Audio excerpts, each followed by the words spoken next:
बिस्मिल्लाहिर्रहमानिर्रहीम। अस्सलाम वालेकुम। उम्मीद है आप सब खैरियत से होंगे। आज मैं कुछ बात करना चाह रही हूँ कम्युनिटी बिल्डिंग की और कम्युनिटी स्ट्रेंथ किसने उजागर करानी है इस बात की। तो जैसे कि हमारे पेरेंट्स रिस्पॉन्सिबल होते हैं, हमारे ब्रॉटअप के जितनी भी कोई नर्चरिंग की एक्टिविटीज हों वो इससे ज्यादा अच्छी कोई नहीं करवा सकता कि जितनी की पेरेंट्स करवाएंगे।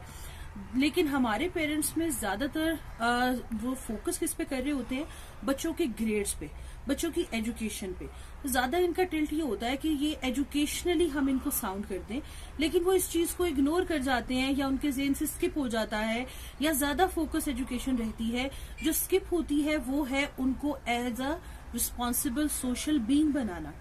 ऐसा रिस्पॉन्सिबल सोशल बीइंग जो कि कम्युनिटी की इंपॉर्टेंस को समझे और सोसाइटी को एज अ यूनिट खुद भी समझे और उसको बनाने की कोशिश भी करे। अब जैसे कि आप जानते हैं कि जब भी हम कोई हमारे पास कोई इवेंट्स आते हैं, कोई गैदरिंग होती है, कुछ भी XYZ इवेंट्स हो सकते हैं, कोई रिचुअल्स होती हैं, जब भी कभी अरेंज होनी होती है तो पेरेंट्स अक्सर ये कहते हुए मैंने सुना है कि उसको इन्वॉल्व ना करो, जो भी उनका बच्चा है, उसके पेपर्स हैं, कुछ भी है, चलो हम खुद ही डिसाइड कर लेते हैं कि क्या करना है और हम खुद ही एग्जीक्यूट भी कर देंगे। अब उस टाइम पे तो हम ये चीज रियलाइज नहीं कर पाते कि अभी अगर उनको इन रिचुअल्स की और इन रसूमात की इम्पोर्टेंस हमने ना दिलवाई तो कल को इन्होंने अपना घर खुद चलाना है, और जब अपने घर को चलाएंगे, उसको एज अ कम्युनिटी इन्होंने बनाना है, तो वो ये सारी चीजें इग्नोर कर देते हैं। फॉर एग्जाम्पल, जब बच्चा कभी किसी भी इवेंट्स की प्लानिंग में, या उसको नहीं पता कि आज कोई लेट्स सपोज शबे बारात है, ठीक है, सो बस यही पता है कि शुल्डियां पटाखे जलाए और ठीक है, बस हो गया जो होना है। अब इससे जब आप थोड़ा पहले जाएं, पिछली जनरेशन की जब शबे बारात है या कोई भी इवेंट्स आते हैं तो सारे कम्युनिटी मिलकर उसको सेलिब्रेट करती है।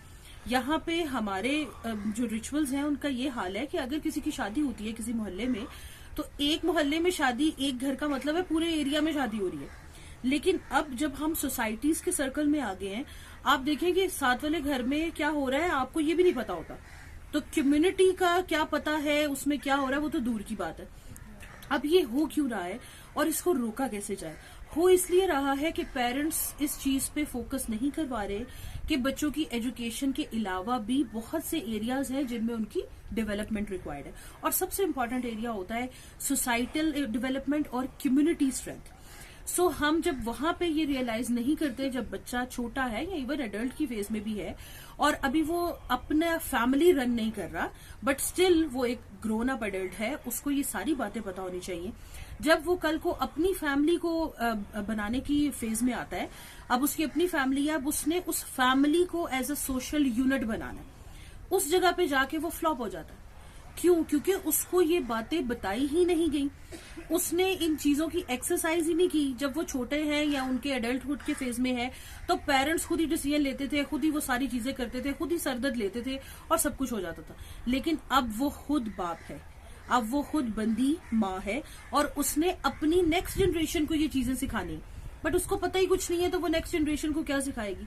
सो हमारी जो ये कंप्लेन कंटिन्यूस रहती है कि हमारे यहाँ से एक सोसाइटी का कॉन्सेप्ट खत्म होता जा रहा है, नेबरहुड का कॉन्सेप्ट खत्म होता जा रहा है, कम्युनिटी का कॉन्सेप्ट खत्म होता जा रहा है। तो उसमें सबसे इम्पोर्टेंट रोल जो अभी भी एक बंदा प्ले कर सकता है वो सिर्फ पेरेंटिंग है। अगर हम अपनी पेरेंटिंग में बजाय कि एजुकेशनल टू मच फोकस करें, हम को करिकुलर एक्टिविटीज और सोशल गैदरिंग्स और कम्युनिटी इन्हांसमेंट एक्टिविटीज में बच्चों को इन्वॉल्व करें, तो ये जो प्रॉब्लम है जो हम एज अ नेशन फेस कर रहे हैं कि हम कम्युनिटी बिल्डिंग को निगेट करते जा रहे हैं, वो प्रॉब्लम हम काफी हद तक मिनिमाइज कर सकते हैं, क्योंकि हम अगले कपल्स को एजुकेट कर रहे हैं जिन्होंने अगला घर बनाना है, कि कल को आपने अपनी जो कम्युनिटी है और अपनी सोसाइटी है उसमें क्या कुछ करना है।